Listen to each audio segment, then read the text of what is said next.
Hello world. Today I'm going to talk to you about a story that I first heard on the Glenn Beck radio program, and you can find the article to it in the description below.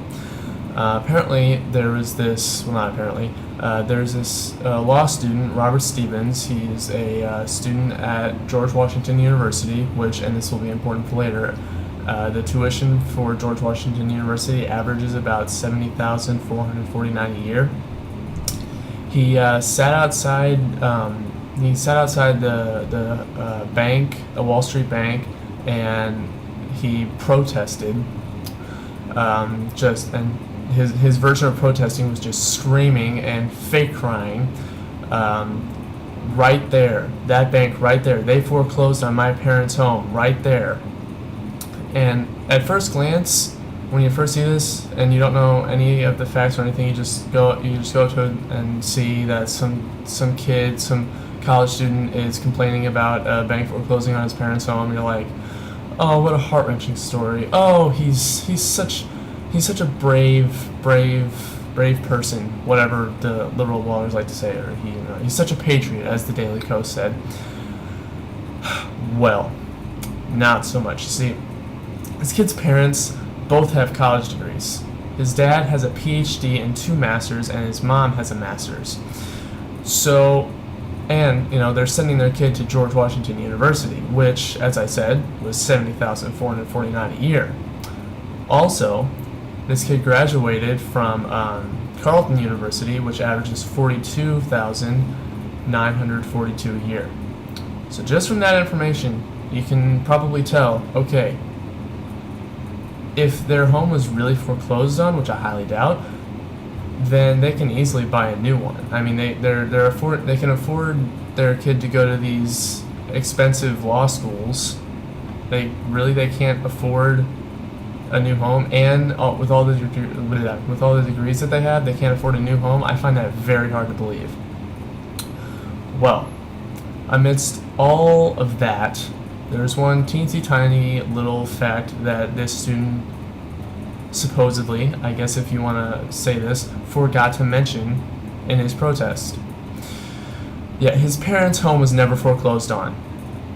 Nope, they still have their home. They've made all the monthly payments. They paid all the taxes on it. Everything. It's not even close to being foreclosed on.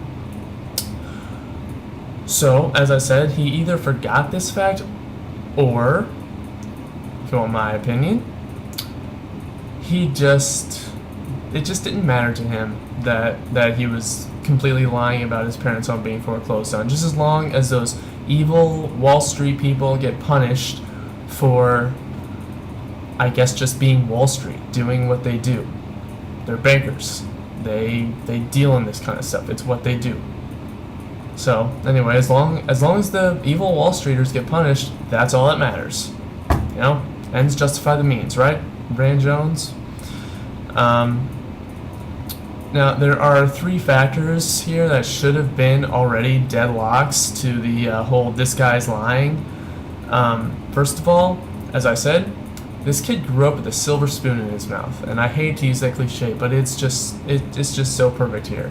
His parents have a bunch of college degrees, and they can afford their kid to go to 2 very expensive law schools. Come on now, they have money. Second of all, during the video, I found this kind of funny, because it was like, you're just kind of making a fool out of yourself now. During the video, someone asks him his name, and after all this screaming and sobbing, "They took my parents home, they took my parents home," after all that, he stops. He calmly says, in just an average, "Okay, you're asking for my name," tone, "My name is Robert Stevens." That's PH. So he even, not only does he give them his name, but he even takes the time to make sure that they spell his last name right, with a PH. So, that's like, come on, dude, really? If you were really protesting, I don't think you would go to those links.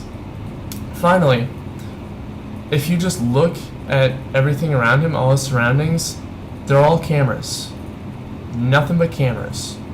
So it's obvious that he's doing this for publicity. I mean, all the cameras were there already. It's not like they just kind of they were just kind of attracted to him as he started protesting. They were all there already, so he was like, all right guys, let's set something up here. No, it was not just some angry person protesting. It was a publicity stunt.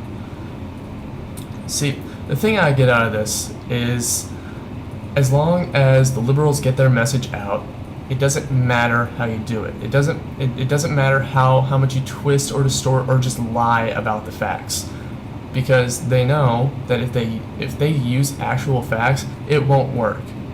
They know that the facts are stacked up against them, so they have to lie to get their message out. See, if they use the real facts, as I said, the facts are just stacked up against them. If they use the real facts, then it's just going to expose the fact that they're just all a bunch of liars, and, well, God forbid that, right? Well, that's all I have for you today. Don't forget to check out my blog and my magazine that I write for down in the description. And safety and peace, my friends.